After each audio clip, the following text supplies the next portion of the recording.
The British people have repeatedly voted for controlled immigration and the right to secure borders, Madam Deputy Speaker.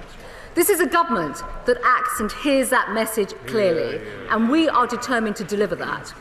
Last night, Madam Deputy Speaker, we aimed to relocate the first people from our country who arrived here through dangerous and illegal means, including by small boat. Over the course of this week, many and various claims to prevent relocation have been brought forward.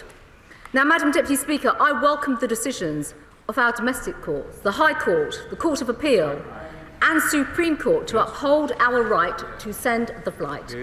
However, following a decision by an out-of-hours judge in the European Court of Human Rights in Strasbourg, minutes before our flight's departure, the final individuals remaining on the flight had their removal directions paused while their claims were considered.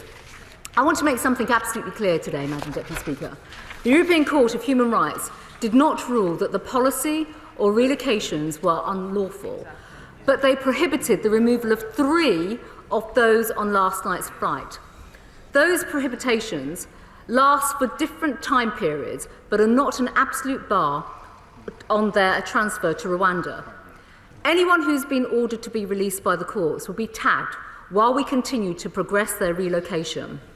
While this decision by the Strasbourg Court to intervene was disappointing and surprising given the repeated and considered judgments to the contrary in our domestic courts, we remain committed to this policy. These repeated legal barriers are, Madam Deputy Speaker, very similar to those that we experience with all other removal flights, and we believe that we are fully compliant with our domestic and international obligations, and preparations for our future flights and the next flights have already begun.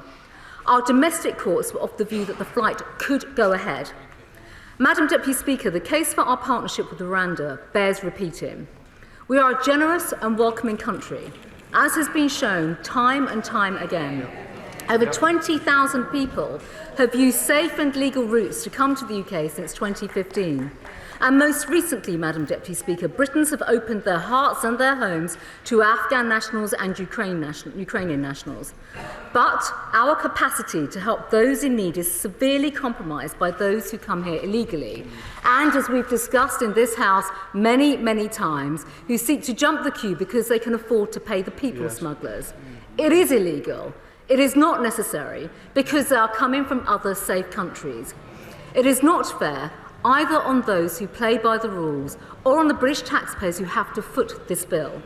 We cannot keep on spending nearly £5 million a day on accommodation, including that of hotels. We cannot accept this intolerable pressure on public services and local communities. It makes us less safe as a nation because those who come here illegally do not have the regularised checks or even the regularised status.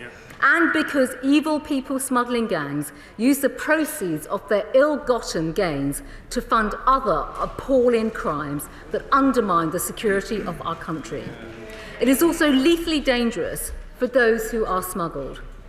People have drowned at sea, suffocated in lorries, and perished crossing territories.